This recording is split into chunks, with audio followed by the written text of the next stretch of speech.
that I can announce that we will have a presentation called "It's Not the Device, Stupid," and you will immediately find what is behind that title. The moderator for the session will be our colleague Gerard Schuiteman from Netherlands, from the coordination of regional TV stations in Netherlands, and his guest will be Mika, Rahkonen, Head of Development of National Public Broadcaster in Finland.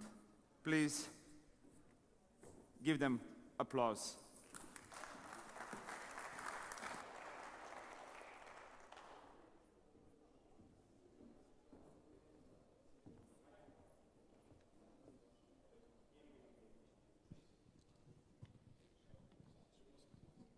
One, two.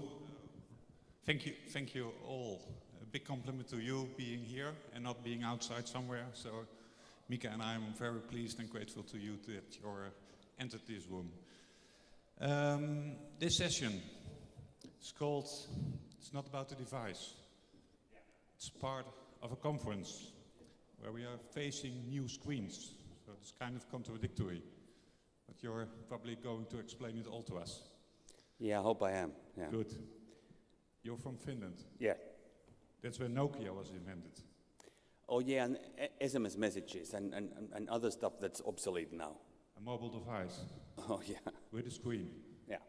So you probably do know everything. Well, if one should well, have the answers to all of this, it should be you. Yeah, and I'm asking for trouble by trying to show this presentation from my phone. So let's hope everything works out. Very good. You're head of the Media Lab, head Yeah. of development by YLE. Yeah. You're going to tell something about us? Sorry? How many people are we doing?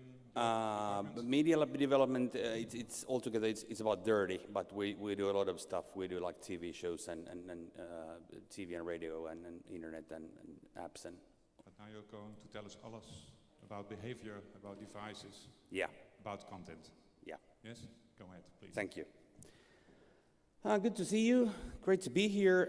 This is what I'm trying to say. That it's while the mobile phones are extremely important, we should start looking beyond the mobile phones because it's not the end of the line, obviously.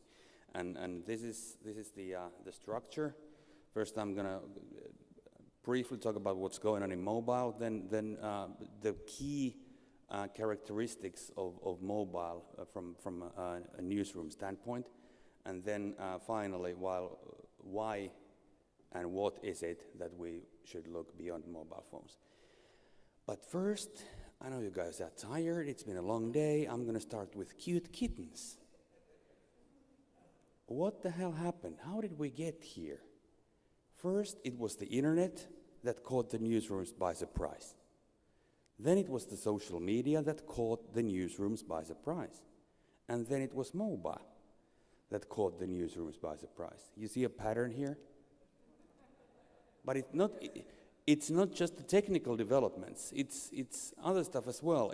This was a complete surprise. And this too. And now we're struggling with this. And every single thing was a surprise to newsrooms. This is pretty embarrassing because if you think about the journalistic profession, this has happened to a profession that has at its very core the duty to observe the outside world and make conclusions about it. So this is really embarrassing. So what's this about? This is what happened in aviation. You know, very simple thing, you know, in business. Products tend to evolve. This is what happened in aviation. It evolved. But try telling to an average news reporter that news is a product that should evolve. Okay, so what should we do? The mobile thing is really, it's a do or die game right now. Because people are forming mobile habits still. And when they decide that they are using news service number 1, they are not going to change it to news service number 2 very easily. And especially public service media has a lot to lose, as you probably all understand. So this is the time to really get serious about this. You guys want to build an app? This is if this is your solution, you're going to need a lot of luck. This is. I'm sorry about the. You might not be able to. Can you see the numbers? Yeah. Okay. So this is what happens. This is how the amount of your potential users diminish.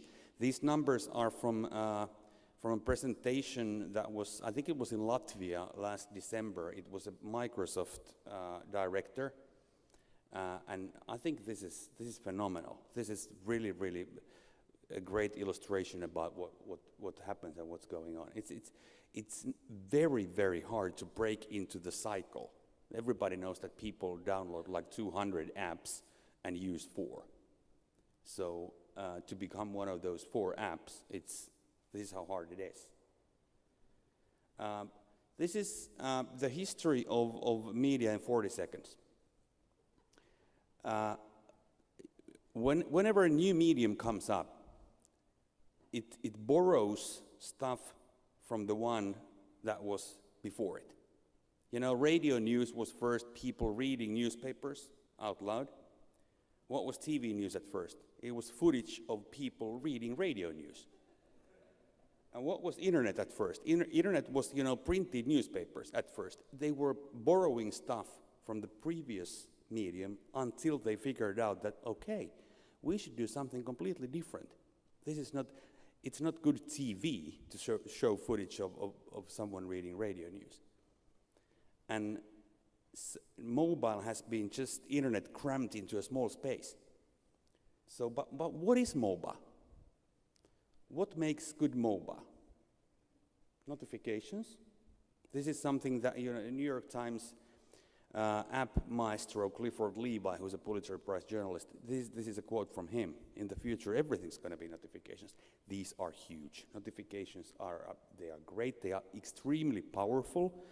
For the first time in the world, we have a way to tap 1 million people on the shoulder at the same time. And when you do it, you'd better make it a good one, because they're going to uninstall if you harass them. This is a survey. Sorry about the amount of numbers there. This is a survey by Reuters Institute at Oxford University last December on notifications. 7,000 users from Taiwan, UK, US, and Germany, and these are the crucial numbers in that survey. So about 1 in 4 users accept notifications, but the key lesson here is that the ones that do allow notifications are the ones that are the happiest users. And you really have to give people the power to choose. And then there's this. Sorry to say, but I'd like to say you something new, something surprising, but this is still the biggest value creation move in mobile. It's not just the news. I think at the very core of every single digital mobile effort is personalization. This is really huge, and it's been, as Kent Brockman from Springfield knows, this has been philosophically hard for us, for public service media, and because we've been the ones that know better than people themselves that what's good for them. So. And this is serious. This is something that's been, really bugging me these past couple of months and weeks, because we see that the politicians that are making decisions that affect us, and the academics that are giving statements in parliaments, they get personalization completely wrong. You've got professor-level people that have no clue what's going on in personalization. And this is a very serious matter for public service media, because next thing you know, they are making decisions based on completely absurd assumptions about personalization. And that's why I have for you 5 misconceptions about news personalization. First one is that it's breaking something. Which actually the contrary is true. Personalization is trying to fix something that's already broken. What's broken? Okay, the path from the newsrooms to many segments of the audience, that's broken, as we all know. Second, some people think that when you give them personalization, they're gonna run amok, and they're gonna only accept news about whale watching. Again, not gonna happen. We know this. Number 3, Kim Kardashian's cleavage is not taking over. This is something you hear as well. There's no data whatsoever to back anything like this up. I think there were bubbles since the day there was cave number 1 and cave number 2. But still some people talk that news personalization somehow created bubbles. And the same goes with social media. Let's take Facebook. Because it's much more complex than people tend to think. Facebook, at the same time, it might create bubbles, but it breaks bubbles extremely effectively. Everybody knows that what's going on in social media. People fight. People are bad-mouthing each other. People insult each other. How is that happening if you're in a like-minded bubble? Because both of those things can't be true. And finally, and this is probably my favorite misunderstanding. That the minute we stop personalizing news, the 1950s comes back. Ain't gonna happen. We've been doing personalization for a relatively long time, like 3 years now, since we published our first what we used to call a hyper-personalized app, and we've made a lot of mistakes with that. And this is something that we learned. Personalization has to be voluntary, especially if you're a public service provider. It has to be transparent. You have to know when you're in a personalized view, and it has to be effortless, and it shouldn't feel like spying. Some people are really, really emotional with that as well. But we're only seeing personalization 1.0 because this is all about topics. We're already looking into stuff like personalizing based on device, personalizing based on time, the location thing, we've already done that. And then it gets really, really hard when we try to push people's stories when they are in line at Starbucks, and we know that. So what interests people when they are waiting for their coffee? Okay. Okay. Are you guys sleeping? No? Show of hands. No, not yet. How many, sorry. How many, okay, Mexican wave.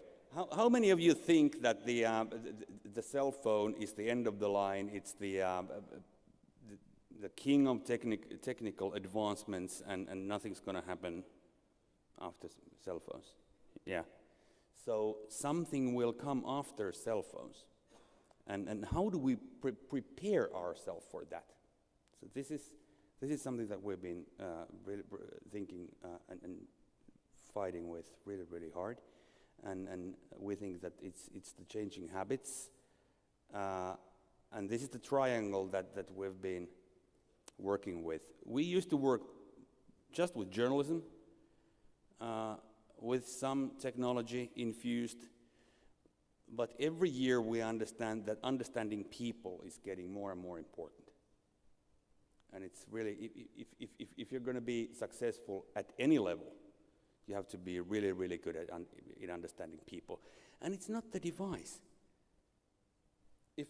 If this water bottle would allow teenagers to be in constant contact with all their friends, and if this water bottle promised them that you'll never be bored again, they'd love this water bottle. and not their cell phone. And if you get that, then that's a huge step.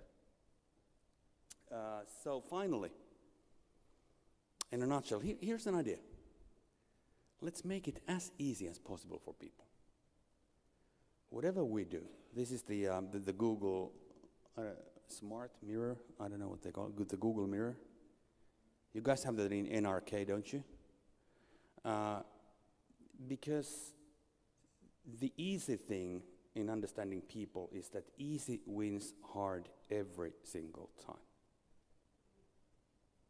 And I don't know if it's going to be bathroom mirrors or windshields of a car stuck in traffic, or if it's going to be your fridge door or holograms or whatever. I think the key thing is to make it as easy as possible for people. Thanks. How's my time? You speed up very good. So I've got several questions, but first the audience, I guess. Who? Let's you start with the question, then they will prepare. Yes. Who's got a question for Mika? Here we have one, and I hope that microphone will come there in a second. Preferably easy questions, please. Yeah. Your bank account, maybe, or something like that. PIN. Sweden, I have a question about personalization and the login, because YLE is one of the few companies, public service companies, that are using logins and logging the people in order to be able to personalize, and it's free will, so to speak, voluntarily. Yeah. What's the percentage of people actually getting a login and the people that don't want it? It's very low. I don't remember the exact number, but I remember that we have a goal that says that about around 20% of news users should be logged in. So it tells you that it's very low.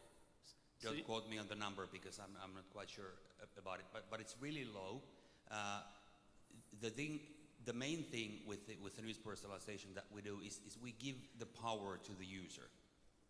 They have a huge amount of topics to choose from. Last time I checked, it was 150,000 topics, so they basically do the personalization work mostly, and not us based on what we know about them.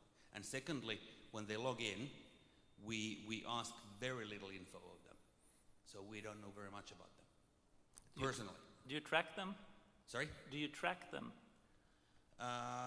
No, it's just to take the news app that we have. It's just devices. We can't and won't connect devices and people. So that's the spying part, you know. Yep. And this is, and by the way, it's a good question because this was the first wave of feedback that we got when we published the hyper-personalized news app. And that was one of the mistakes that we did, because I didn't anticipate that the first wave of feedback was that, are you guys spying on us? Okay. Are you dependent on the device's updates? For instance, if iPhone upgrades with the new OS, do you need to do something with your application then? Well, first of all, we have to make sure that the app works in the upgrade. Then secondly, we try to find out what is it that the upgrade allows us to do. The new device, iOS devices, it's got this, what do you call it, the pressure thing, that when you press hard the screen, it does different things to you. And we're working with the notification so that when you press it, it gives you multiple choices without you having to leave the lock screen. So but dependent, well, I wouldn't probably use the term dependent. I have two questions. Thanks. Before we wait for the audience. Hands in the air, please, if you want me to grab your microphone. You said a lot about that, what personalization shouldn't be. Yeah. or what it isn't, and people think it will be. Yeah. My question is, what personalization should be at the end when it become efficient? It's a good question. Personalization at heart is findability. Personalization is and should be ways to connect people and the right stories. The right people and the right stories. And that's, I think that's the key element. And we're trying to look at from that perspective, that we're trying to not make the people find the right stories, but the stories find the right readers. And that's what it should be.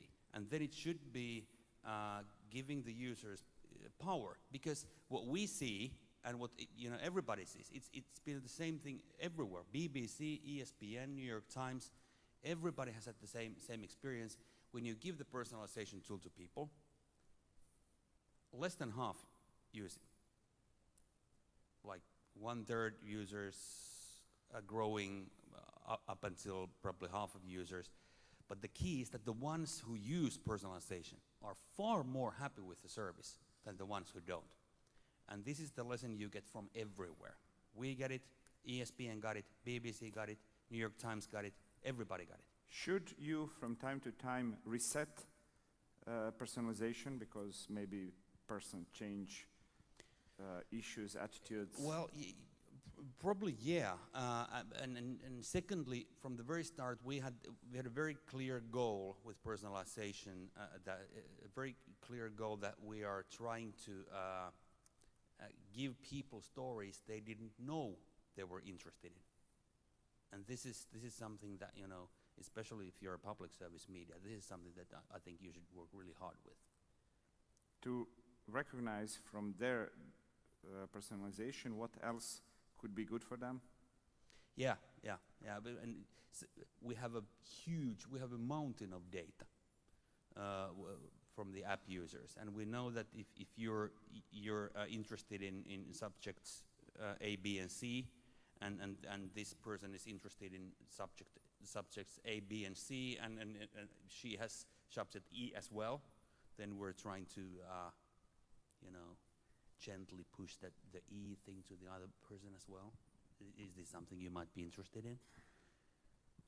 So the future probably is to give them what they want. But you also said, good luck if you design your own app. Oh yeah. But you designed your own app. Yeah. So is there any other way? Well, it seems that apps won. You remember the fight between apps and mobile browsers? And it depends on who you ask. But if you ask most of the people, they say that apps won. If you ask Google, it's a tie. But if you good luck if you it's really hard without an app, and it's really hard with an app. It's something that you should have been doing like 6, 7 years ago, 10 years ago, and working from there. But I'd say you need an app, but it's really hard work. Is it maybe a solution in using all other platforms to sell an app to the audience? Because in some years from now, those other platforms will die. Yeah, absolutely. But there's a trick there, because your app users, the people who could be interested in your app, they are probably very different from the people that you reach in your other platforms. So we've got, and you guys know how this, the main TV newscast in Finland, it's really, really successful. We've got like 800,000 viewers in a country of 5.5 million, but the median age of the viewers is 65. So try selling our app to those people. Maybe persuade and we them. did. Maybe persuade them to tell to grandsons and. Oh yeah. Or something like that. This is something. This is something to give a present to your grandkids. Yeah. Okay, we have 2 more questions. Yes. I'm not sure if I feel happy thinking about personalization when we talk about news content. don't you think that we need some space free from personalization, free from customization, when we think about news content? We need a space for freedom, for openness, for universal rules. Yeah, I know what you're talking about because this is something that we've been going through a lot, and what we've been trying to visualize this thing by drawing a big line, and at the other end of the line there's this 0% of personalization, the 1980s. We tell you what's important, we tell you what's good for you, and we give you 0 choices. Okay. The other end of the line is 100% of personalization. Just no journalistic emphasis by us. You are the king, you choose what you want. And we think that for each and every audience segment, there is a place in that line. And we have to help people find the right place for them. But, and here's the answer, I hope, to your question, we are probably taking a nudge from the other end of the line, so we are, not probably letting them use the 100%. We're taking probably the 10% to tell them the biggest stories, the stories that we want to tell. And so this is how we work. I don't know if it's the best thing, but Last question. Hello, Johan from SVT. Hi. With this battle of the lock screen and the push notifications, what do you see around the corner? What's the next generation of the push notifications? Oh, geez, that's hard. What we're trying to do right now is first of all, make the notifications stand out. Because what you see, what's pretty obvious is that many people live just on notifications. They've got notifications from like 20 newsrooms, 20 like the Guardians, New York Times, the Bilds, the Spiegels, whatever you have, so obviously it becomes a clutter. So how do you stand out? That's number one. Number two is how effective it is when it stands out. Can you play a video by pushing it real hard? Can you share it without exiting the lock screen? So this is what we're doing right now. But I don't think if that's around the corner, because that's a really this is a hard question, and I was hoping for easy questions. That's why you're here. Oh, yeah. There. Yeah. But around, I don't know if that's around the corner. Around the corner, if you just think of mobile phones, and maybe it's my lack of my imagination, but I don't think what else could it be. Then you gotta have different screens or screenless future. The one that I'm really interested in right now are the voice-activated assistants, the Google Home and the Alexa, because that plays straight into the let's make it easy thing. Alexa, tell me the news. What happened in Manchester? Maybe Alexa is the next step, or everything working on that way. If no more questions, then thank you again, Gerard. Thank you, Mika. Thanks.